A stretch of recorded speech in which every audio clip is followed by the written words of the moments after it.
ask. This is not an easy ask. When you're asking your staff to stay, inside this bubble for 30, 40, 50 days, there was time here where some of our employees were here for that amount of time, not going home. Sometimes, the staff would go home, but it was a tough year. This was a grind. This was really really a test of character, I think, for our staff and the fighters and fighting in a closed environment like this without fans. Look, it is the new norm, but to me, like I said earlier, I'm looking forward to getting back to doing arena fights where we have fans, including here at the Mohegan Sun. We've always had a great attendance here, and I'm looking forward to having fans in the stands. It's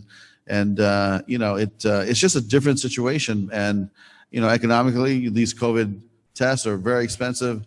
It's a commitment. I think we had to date, in the fights that we've done since July here at the Mohegan Sun, building this bubble, I think we've had 4,800 tests, COVID tests, that were performed on either fighters, production staff, or our Bellator staff. So it's quite a process. I think it's a very safe environment to do these events, and that's why we're doing them. And protocol is number one. But it's been a grind, and I'm looking forward to starting out in 2021 again, most likely in the bubble. But I do believe now, with some of the breakthroughs in the vaccine, the different types of vaccines, and eventually I think that the virus will eventually wean its way out, and we'll be back to business as normal, hopefully sometime this year.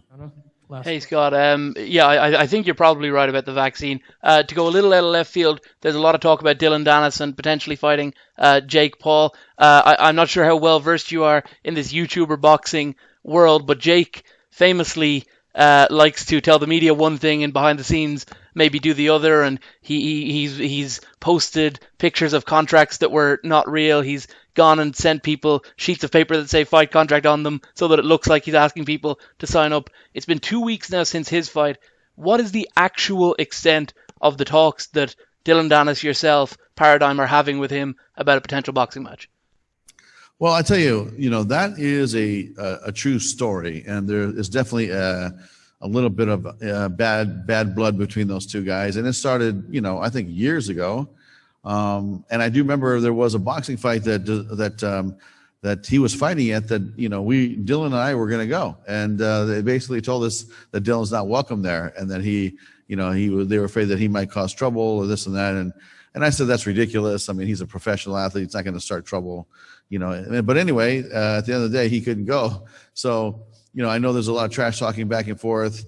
And I did meet with, I think it was Logan and his manager last year in Miami. And we had a conversation about it.